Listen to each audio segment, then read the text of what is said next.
Hello, my name is John Mangiapane, and I'm from Waterbury, Connecticut. There are a variety of things that I have done through my life, but mostly they've all concerned sewing, which I've been doing since I've been 8 years old, so about 50 years. So somehow we're going to manage to squeeze what I do, which is either sewing or writing books, into a couple of episodes and a couple of online extras that we're going to create. I mostly am known as being a sewer, and that covers quilting, which we will show you some of my quilts. It does cover cross-stitching, and what I did mostly for a professional job was costume designing and sewing. I am an author. I have several, actually 9 at this point, books that I have published, and a couple of them are children's stories, and we will talk about those in another segment. And one of the things in our special segments we're going to create is I have designed my own deck of tarot cards, and we'll talk about that in a little bit later. This is my sewing. My mother taught me to sew when I was a little boy, but she didn't really actually teach me embroidery, which is what I do, which is counted cross-stitch mostly. And some people aren't familiar with counted cross-stitch, and it's basically designs that are created on an even weave fabric using dozens and dozens of stitches and dozens of colors. Sometimes they can get very, very realistic, like this hummingbird, which is actually, I'd say, almost life-size on this towel. These are very simple things that I have done through my course of my life, but I tend to do very complicated artworks, and that's what I'm going to show you tonight. I have 4 of them with me. This particular one, I did 3 of these last year, and I entered all of them in the Eastern States Exposition for 2013. And for my 3 pieces, I actually won 4 prizes. I won 1 second prize, 2 first prizes, and I won a Founder's Award for Excellence in Surface Embroidery, which surprised everything out of me when I actually won that award. But I'm here to show you basically that it sounds like it's really difficult. It isn't. It's basically only 1 stitch. It's a crossed X, but you can do some very complicated effects with it. And this is one of them over here, Marzipan, who is a carousel horse. Story about 2 of this one in the next picture. I actually forgot I had these at one point in my life. A whole lot of business was going on, and I found the fabric for this in a frame and said, I don't know what this is for, and found out it was for this particular horse kit, and it probably had been sitting around for about 12 to 14 years at that point. It only took me 2.5 months to stitch him, but he was relatively uncomplicated. He's the middle project of the 3 that I did. But he got a second prize, and I'm actually not surprised, but it's for some tiny detail the judges told me about that I actually myself can't even see. So judges tend to be picky. Do I really care? No, I'm glad that it won any kind of award that it did. But what preceded it was this particular piece that when I had started it, I was going to finish this for my mother. And I knew when I started it, I'd never have it done. It's actually a Christmas piece. Some people sometimes don't notice that. And I started it. I gave her the picture of what it was supposed to look like for Christmas and said, next Christmas you'll get the whole thing, Mom. And I actually had only this middle part here. The mountains and the trees were done. And life got in the way. As John Lennon said, life happens while you're making other plans. And it sat in its frame, wrapped in tissue paper in my sewing studio for 14 years untouched. So in 2012, when I realized I had some time on my hands, I said, I really need to finish this because it was meant to be a Christmas gift for my mother. So I started stitching away on it. The unfortunate incident about it is I was almost done. I only had about a 4-inch square left of that corner to be completed when my mother had her first stroke. So unfortunately, I did finish it. I did come around and add this to this corner that says I love my mother, because I really hoped she would recover. Unfortunately, when I finished it and brought it to the framers, my mother never lived to see it finished. And I always feel bad about that. She would have really liked to have seen this done. This is something that a lot of people don't understand. The carousel horse was done on white. This was done on a black background. So what you sometimes see in the picture as negative space is actually unstitched fabric. But it was designed well. It was designed very, very well to get the shading in there, to get the snow effects in there. This did win a first prize, and I was rather happy. I'm sorry my mother didn't get to see that prize, but it was nice to know that it can happen. This took me about 3 months. I think I started in September, finished it in November, went on to the carousel horse in the meantime in preparation for my last piece, which was pretty big.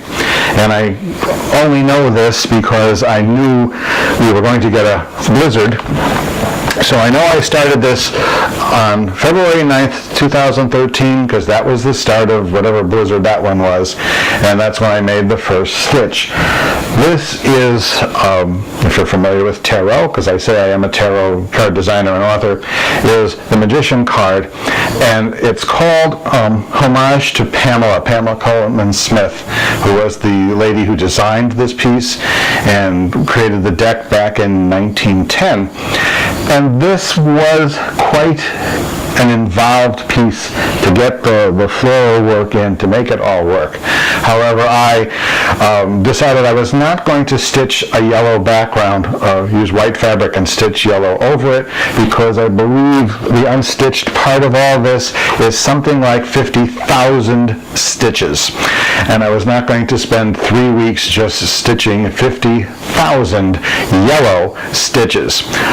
Even I have my limits. But this piece did win at the Big E. It won a first prize. They wrote some really nice things about it. And I'm not exactly sure how they determined the massive, strange awards that are awarded by other sponsors. But some ladies' quilt guild, who I'm very, very thankful for, gave it an award for surface embroidery. So I have a big yellow rosette that went with this. I was very happy to hear that. I hope Pamela Coleman Smith, who's been dead since the early 1950s, appreciates the work I did. But all of this was prelude, these 3 pieces, to my next piece. Almost as soon as I finished that, I got prepped for this piece. And that Sunday afternoon on the Isle of Grand Jatte, this is a massive painting. That's the original painting itself is actually close to 8 feet by 10 feet, reduced down to this size. A massive amount of details, a massive amount of work. I estimate now somewhere between 600 and 700 hours of work to produce this piece. This was a chart, which you can buy a chart that just gives you the grid of how things are and how big they are and what colors to use. And honestly and truly, I thought the chart was horrible.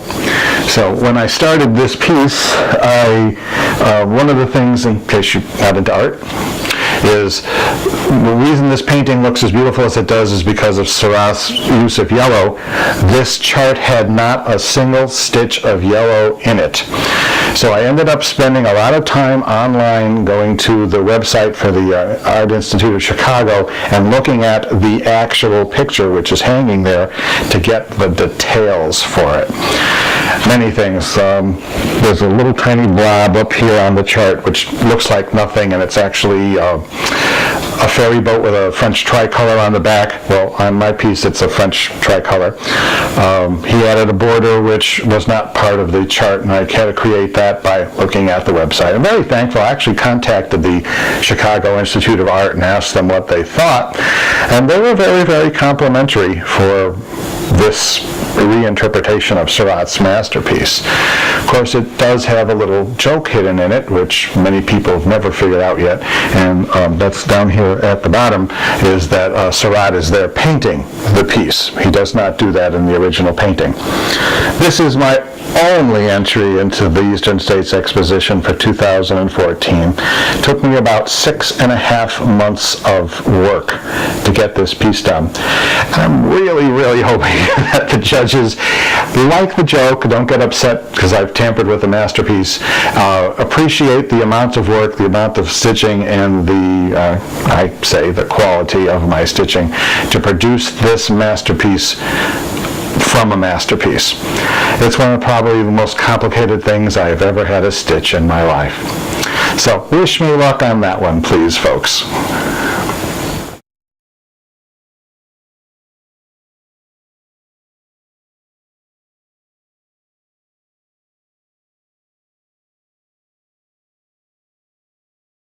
Back again, talking about my costume designs.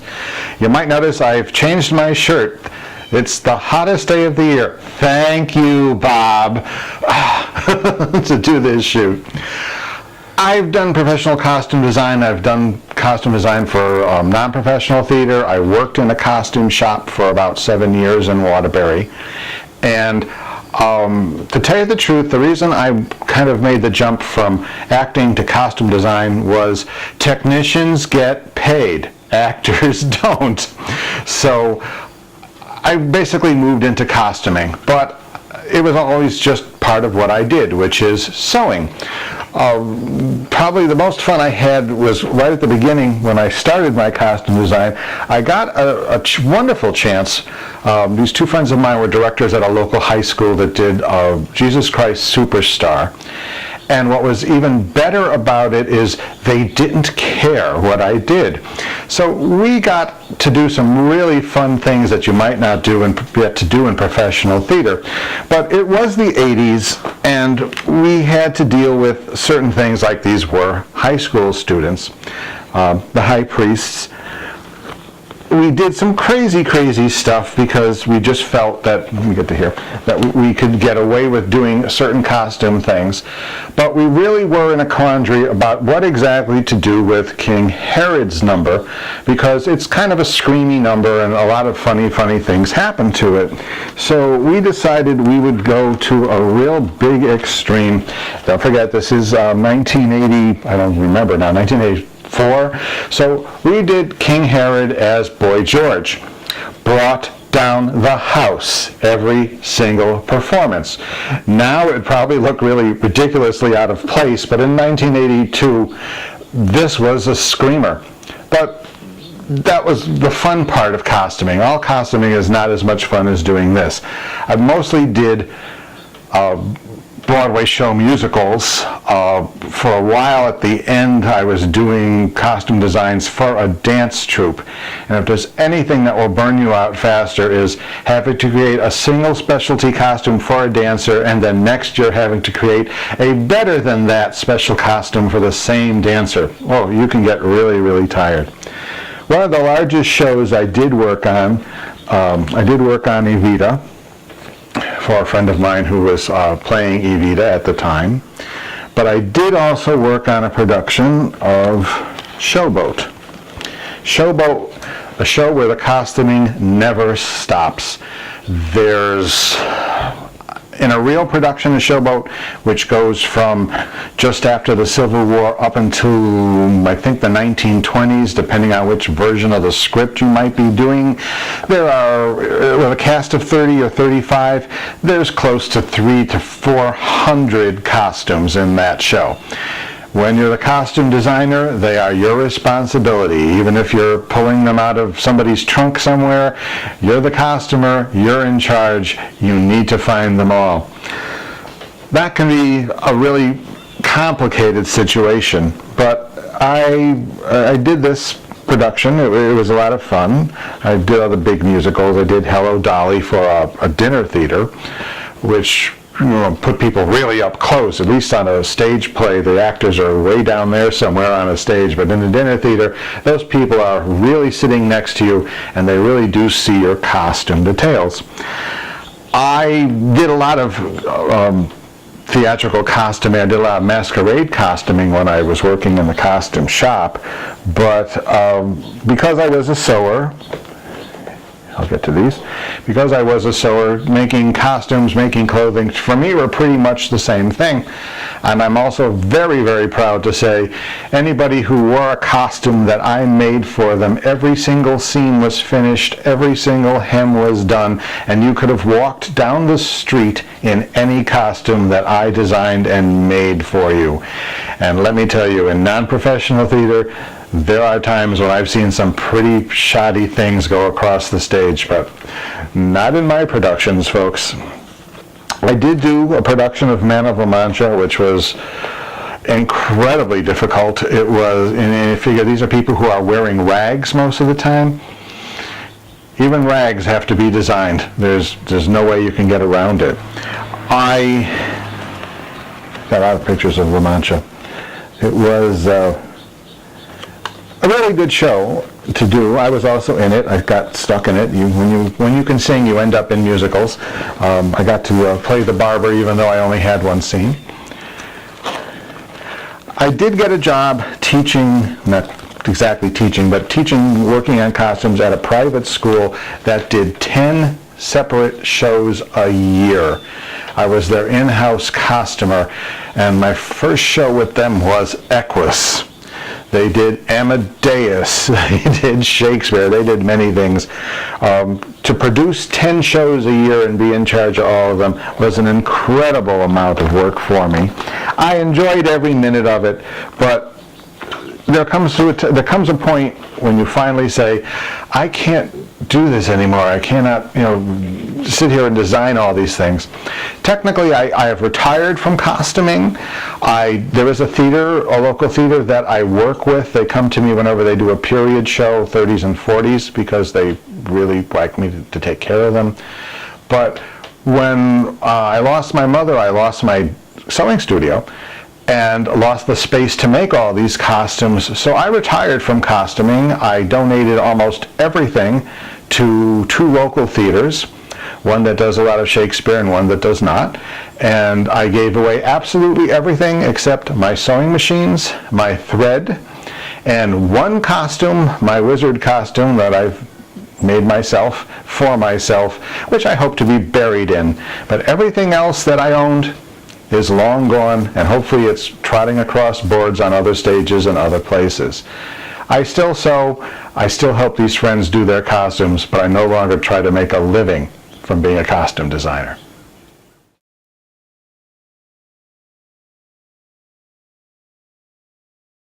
Done a lot of quilts, wall hangings, I've done pillows, including this one, which might look familiar to some of you. Yes, this is called A Portrait of a Quilter as a Young Man, and I made it in 1981. We won't even talk about how long ago that was. I did a lot of quilt pillows, like this one also. Sometimes you really don't want to do a whole quilt. Sometimes some quilt shows don't want to see gigantic quilts from everybody, and you make these little sample-y things, but you still can get all sorts of notices and awards for it. But this was one of my favorites, and no, this is not for sale. You cannot take me home and sleep with me. Wall hanging I made specifically for my parents' home. This was called And I Wish Every Night was the 4th of July, which I think was the title of a made-for-TV movie at the time.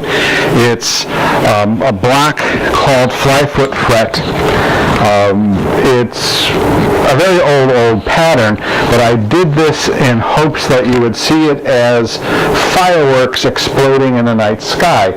It's sort of kind of very Van Gogh's Starry Night looking.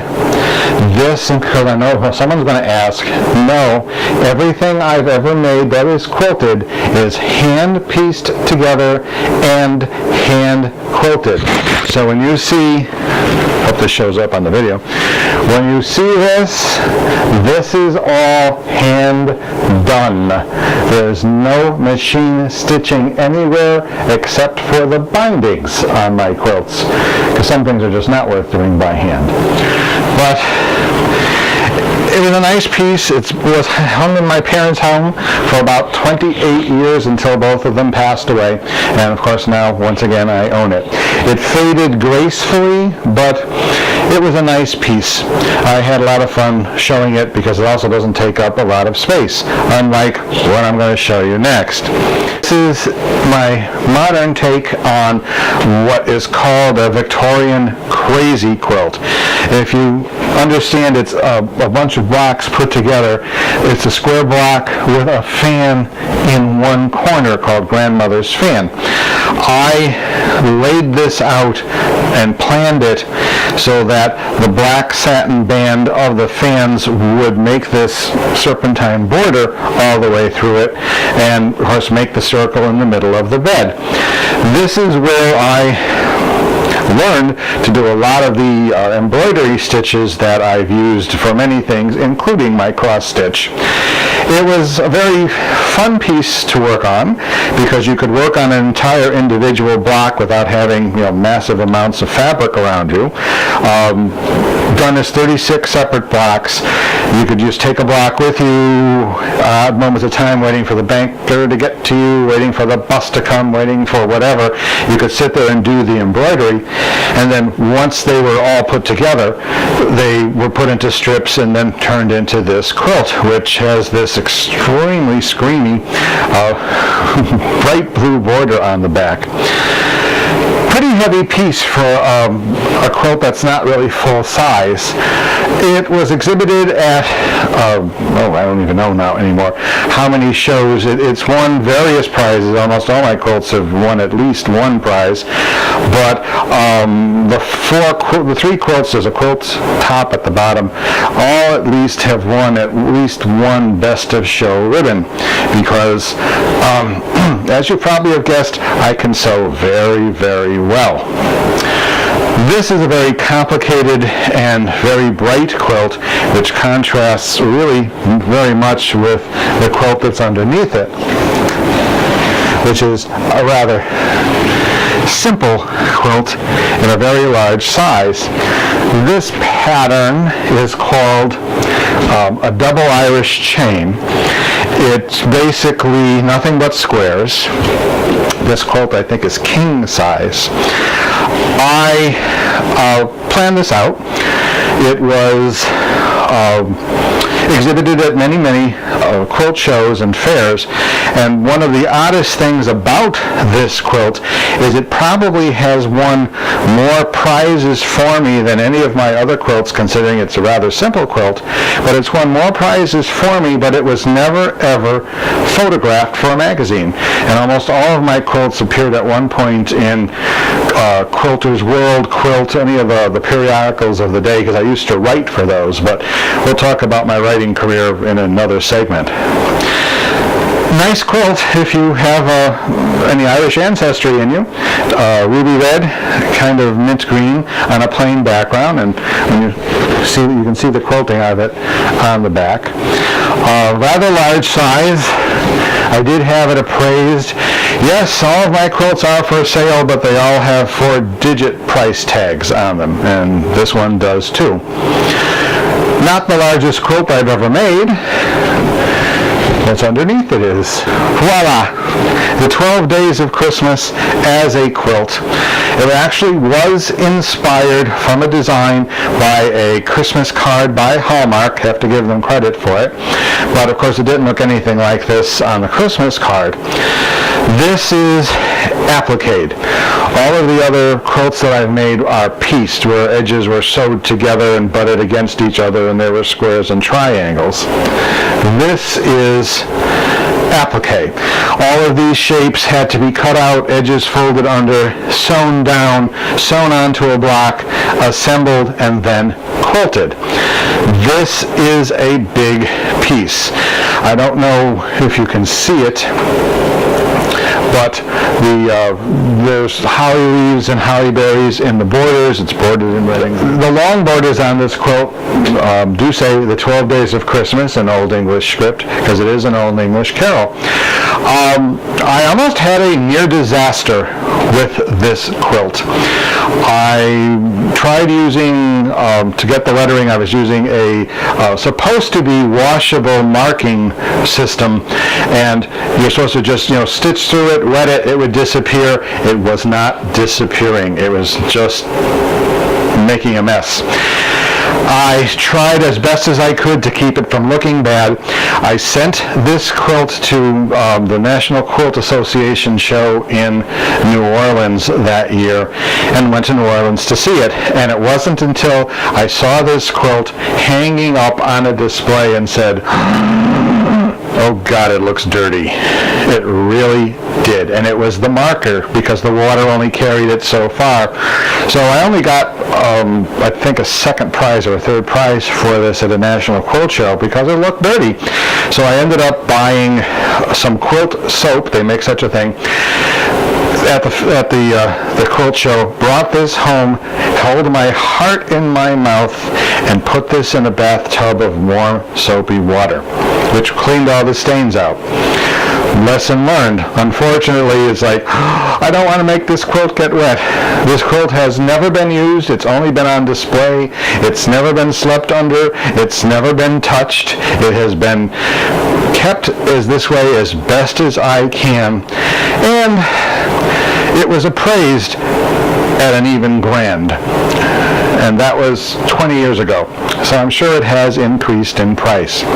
This is probably the next to largest quilt I've ever completed.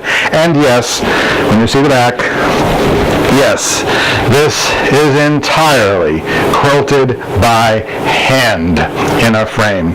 There's no machine quilting in this. I should say, because I have to give a picture to Bob about it, I do have a quilt that is in the International Quilt Study Museum in the University of Lincoln, Nebraska. It was purchased by two quilt collectors, and when they decided to stop collecting after I don't know how many years, they donated most of their collection and $1 million to build the building to house them, and my quilt went with them. I don't have any pictures of it. They bought it from me practically right after it was made, but I do have a quilt that is preserved in a museum, and I'm kind of hoping I can convince them maybe they should become the home for the rest of these quilts, because I made the last quilt of these I made in the 1980s. This is only the episode about my sewing. I do have one about my work as an author, and I did illustrate one of my children's books myself. And there's also a couple of special features that we're also going to film that will only be available on the Apramount website. But I thank you very, very much for watching this segment. Thank you very much.